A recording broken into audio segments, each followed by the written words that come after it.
Bismillahirrahmanirrahim. Assalamualaikum warahmatullahi wabarakatuh. Baiklah, perkenalkan nama saya Zulfadli, NIM 2120175. Sekarang saya akan menjawab beberapa pertanyaan yang telah diberikan oleh ibu dosen saya, yaitu Ibu Deswalantri. Dengan ayat ini, kita lebih memuliakan kedua orang tua kita. Yang kedua, dengan ayat ini kita bisa memahami karakter dari keluarga kita. Dan yang terakhir, dengan ayat ini kita bisa mengetahui indahnya berkeluarga.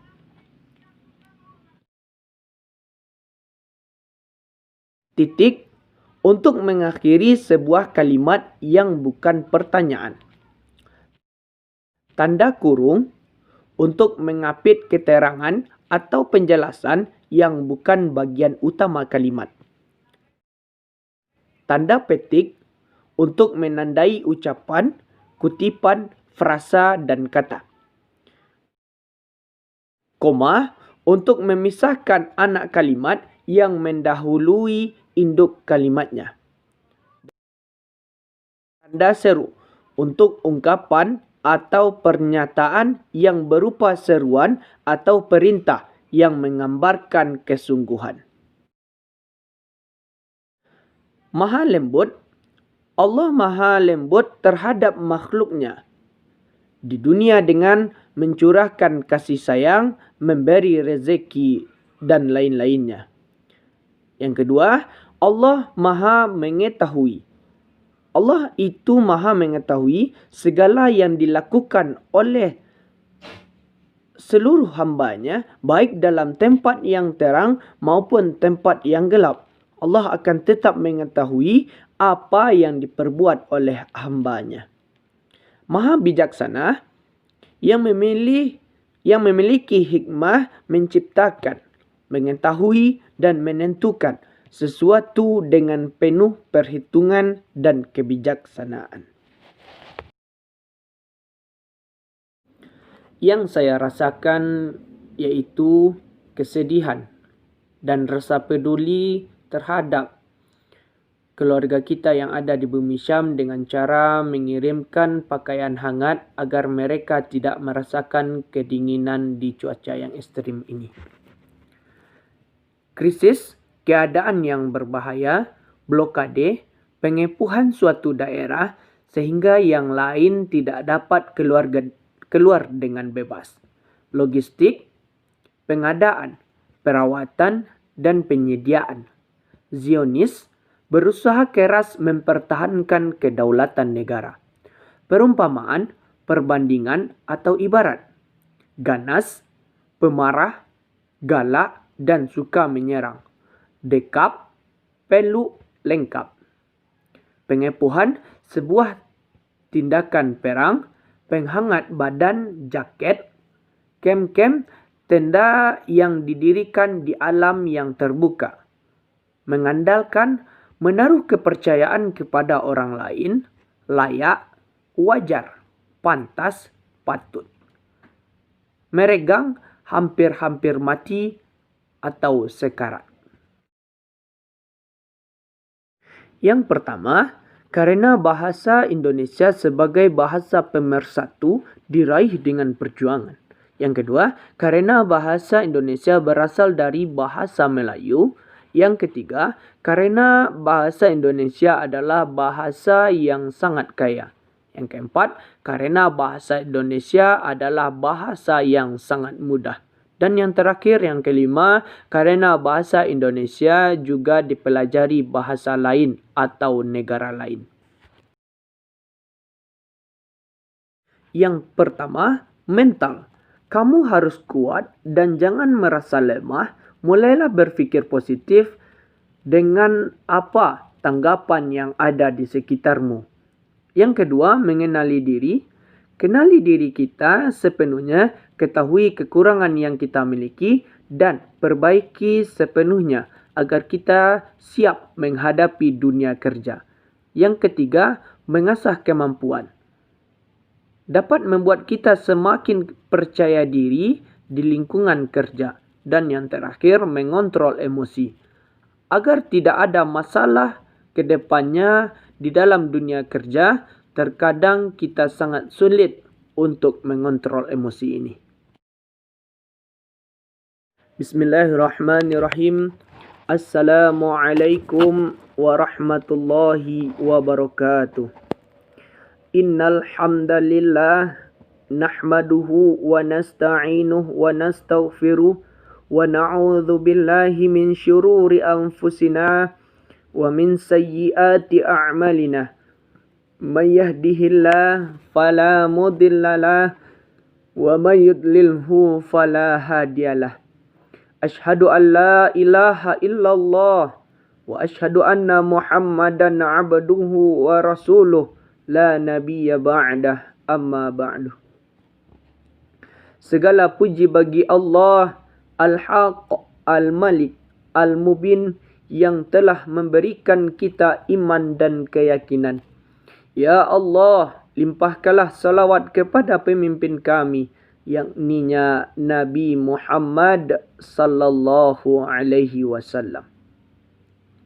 Baiklah, tanpa memperpanjang kata mukadimah, langsung saja saya beri judul pidato saya yang berjudul Dunia Tempat Persinggahan Sementara.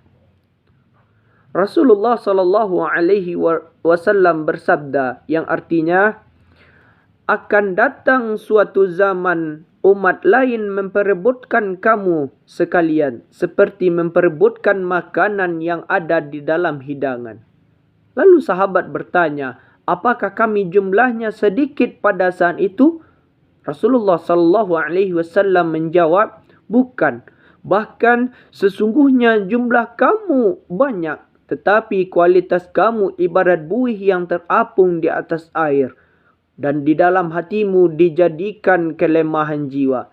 Lalu sahabat bertanya, apa yang dimaksud dengan kelemahan jiwa? Rasulullah sallallahu alaihi wasallam menjawab, yaitu cinta dunia dan membenci kematian. Sungguh tepat isyarat yang digambarkan oleh Rasulullah dalam sabdanya di atas, bahwa pada akhir zaman nanti umat Islam akan mengalami penurunan kualitas iman. Ibadah-ibadah yang dilaksanakan hanya melepaskan beban kewajiban dan kegiatan rutinitas atau ritual tidak disadari sebagai sebuah kebutuhan, sehingga yang tercermin dalam kehidupan sehari-hari tidak lebih dengan orang yang tidak beriman. Sehingga mereka mudah diombang-ambingkan oleh kegemerlapan dunia yang serba menggiurkan. Ibarat buih yang terapung di atas air akan terhempas kemana-mana. Hadirin yang berbahagia, dunia ini sebenarnya jika kita telusuri dari segi pengertian bahasanya yang diambil dari kata dana, yang artinya adalah dekat atau sebentar. Dari makna ini bisa dipahami bahawa dunia ini adalah suatu tempat yang dekat lagi sebentar. Hal ini dapat dirasakan ketika kita memakan makanan yang merasakan lezat dan pahitnya adalah hanya sampai tenggorokan. Sampai di perut tidak bisa dibedakan rasanya mana makanan yang lezat dan mana makanan yang tidak lezat. Itulah gambaran kehidupan kita. Seperti dalam salah satu ayat dalam Al-Quran pada Quran surah Al-Kahfi ayat 18 yang artinya, dan bukanlah perumpamaan untuk mereka. Perumpamaan kehidupan dunia ini ibarat air hujan yang kami turunkan dari langit sehingga menyuburkan tumbuh-tumbuhan di bumi. Kemudian tumbuh-tumbuhan itu menjadi kering yang diterbangkan oleh angin, dan Allah kuasa atas segala sesuatu.